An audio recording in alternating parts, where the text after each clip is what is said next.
नमस्कार, बहुत बहुत स्वागत है न्यूज़ 21 में। आज सबको आपके साथ मैं हूं ऋतिका पांडे। हमारा स्पेशल बुलेटिन जवाहर झारखंड देख रहे हैं और खबर आ रही है जहां सेराबाद पलामू में एक दर्दनाक हादसे ने पूरे अनुमंडल क्षेत्र को झकझोर दिया है।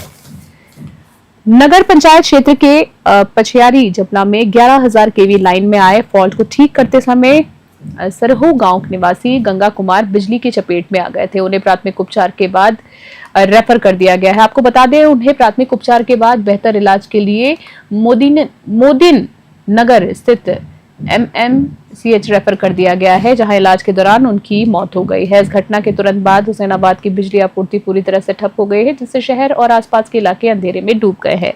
वहीं पे बता दें कि स्थानीय लोगों का कहना है कि देवी सब स्टेशन से बिजली कर्मी घटना के बाद नदारद हो गए हैं, जिसके कारण घंटों बीत जाने के बावजूद आपूर्ति बहाल नहीं हो सकी। अचानक अंधेरे में डूबे शहर और ग्रामवासी काफी परेशान है। घरों और बाजारों में बत्तियां न होने से मोबाइल चार्जिंग, पानी की आपूर्ति और आवश्यक घरेलू कामकाज प्रभावित हो गए हैं। वहीं स्थानीय लोगों ने बिजली विभाग से तुरंत आपूर्ति बहाल करने की मांग की है। साथ ही पीड़ित परिवार को उचित मुआवजा और आश्रितों को नौकरी देने की भी मांग उठाई गई है। हुसैनाबाद से चंदन कुमार की रिपोर्ट देख रहे हैं आप।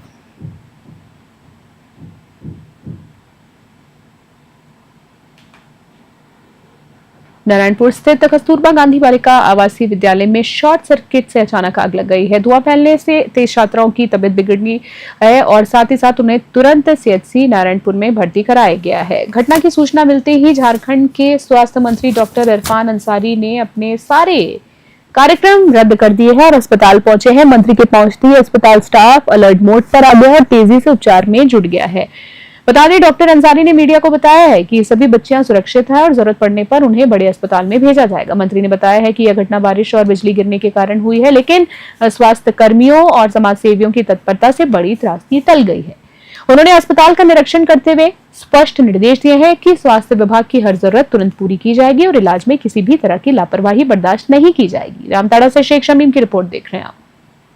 देखिए, निश्चित तौर पर बड़ी घटना है ये और जानकारी मिलते मैं सारे काम छोड़कर मैं भागे आया, क्योंकि बच्चों का सवाल है। और नारायणपुर में कस्तूरबा जो स्कूल है, काफी रिपोर्टेड स्कूल है, काफी बच्चियां वहां पढ़ती हैं। और जो जानकारी मिल रही है कि काफी बारिश हुई, ठनका गिर गया और बहुत बड़ा हादसा टल गया।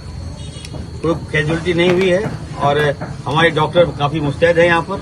हम लोगों ने सारे बच्चों को तुरंत यहाँ पर रेफर करवाया। हमारे पास में सदर हॉस्पिटल रेफरल हॉस्पिटल है, हमारे डॉक्टर्स यहाँ लगे हैं। जानकारी मिला, मैं खुद आया, बच्चों से मिला, बच्चों के परिवार से मिला और सारे बच्चे जो हैं वो खतरे से बाहर हैं। तो मैं थैंक्स दूंगा ऊपर वाले को भी और खास करके हमारे जो डॉक्टर की टीम को। खबर देख रहे हैं जहां SGI सवाई सभागार में उपायुक्त एवं जिला दंडाधिकारी रवि आनंद की अध्यक्षता में केंद्रीय शांति समिति की अहम बैठक संपन्न हुई है। बैठक में दुर्गा पूजा को लेकर कई महत्वपूर्ण फैसले लिए गए हैं। पूजा पंडालों का भौतिक सत्यापन, प्रवेश निकास द्वार, CCTV कैमरास, वैकल्पिक बिजली, फायर सेफ्टी, साफ सफाई और गड्ढा भराई, ड्रोन से निगरानी, भीड़ यातायात नियंत्रण, महिलाओं और बच्चों की सुरक्षा, खाद्य सामग्री की जांच और उग्रवादियों पर सख्त कार्रवाई जैसे बिंदुओं पर चर्चा हुई। उपायुक्त रवि आनंद ने कहा है कि दुर्गा पूजा को शांतिपूर्ण और सौहार्दपूर्ण माहौल में संपन्न कराना प्रशासन की सर्वोच्च प्राथमिकता है। किसी भी अवैध गतिविधि करने वाले को तुरंत कार्रवाई करें। साथ ही पुलिस अधीक्षक राजकुमार मेहता ने चेतावनी दी है कि उग्रवादियों को चिन्हित कर मुन्ना पंजी के नाम दर्ज किया जाएगा। गली मोहल्लों में गश्त बढ़ाई जाएगी और डीजे पर भड़काऊ गाने पूरी तरह से प्रतिबंधित रहेंगे। जामताड़ा से शेख शमीम की खास रिपोर्ट। शारदीय नवरात्र और दुर्गा पूजा की जामताड़ा जिले वासियों को बहुत बहुत बधाई और शुभकामनाएं। जिला प्रशासन के द्वारा आज केंद्रीय शांति समिति के सभी सदस्यों के साथ बैठक की गई और उनके विचार लिए गए और आने वाले 10 दिनों का जो पूरा पूजा होगा उसको हम लोग बहुत ही सुरक्षित माहौल में, स्वच्छ माहौल में, सौहार्दपूर्ण माहौल में संपन्न कराएंगे। जिला प्रशासन पूरी तरह से मुस्तैद है और कोई भी अनहोनी घटना को होने से पहले ही हम लोग के द्वारा रोक लिया जाएगा और कोई भी इस प्रकार की गतिविधियों को प्लान करता है तो उसको चिन्हित करते हुए दंडात्मक कार्रवाई सुनिश्चित करेंगे। सभी पदाधिकारियों को निर्देश दे दिया गया है। पूरा पंडाल के संचालकों के साथ थाना स्तर पर भी शांति समिति की बैठक कर ली गई और सभी संबंधितों को उचित दिशा निर्देश भी दे दिए गए हैं, किस प्रकार उनको पंडाल बनाने हैं, किस प्रकार भीड़ को नियंत्रण करना है, किस प्रकार हम लोग CCTV कैमरे के माध्यम से निगरानी रखेंगे। तो मेरा पूरा उम्मीद है कि आने वाले दुर्गा पूजा और शारदीय नवरात्र में हम लोग बहुत ही अच्छे तरीके से जामताड़ा जिले में पूजा मनाएंगे। सभी को बहुत बहुत शुभकामनाएं।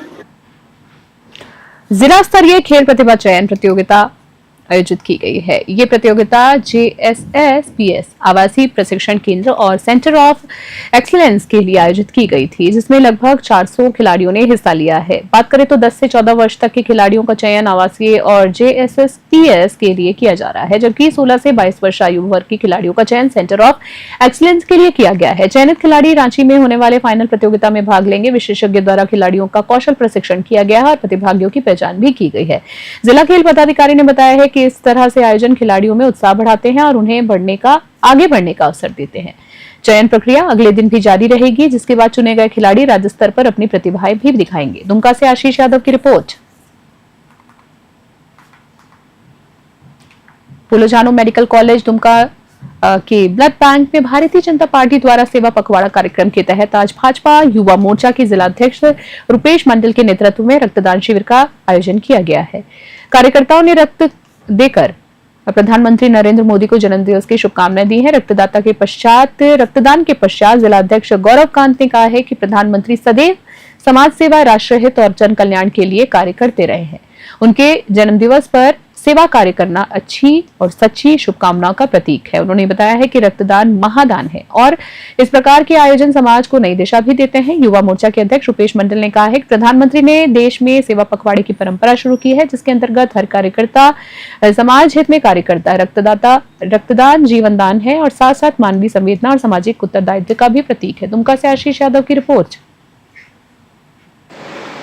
आज भारतीय जनता पार्टी दुमका जिला की ओर से, जैसा कि हम लोग जान रहे हैं कि देश के यशस्वी प्रधानमंत्री नरेंद्र मोदी जी के जन्मदिवस 17 सितंबर से लेकर 2 अक्टूबर गांधी जी की जयंती और लाल बहादुर शास्त्री जी की जयंती तक भारतीय जनता पार्टी का सेवा पखवाड़ा का कार्यक्रम निर्धारित है। इस निमित्त कई प्रकार के सेवा के काम पार्टी के कार्यकर्ता और जितने भी अपने समर्थक हैं, सभी लोग और जितने भी पार्टी के पदाधिकारीगण हैं, सभी सेवा पखवाड़ा में अपना अपना महत्वपूर्ण योगदान देने वाले हैं। इसी निमित्त कल स्वच्छता अभियान बड़े पैमाने पर पूरे दुमका जिला में स्वच्छता अभियान, पौधे का रोपण, उसके अलावा गरीबों के बीच में फल का वितरण, कई प्रकार के कार्यक्रम कल हुए। आज खास बुलेटिन में इतना ही। बने रहे न्यूज़ 21। नमस्कार।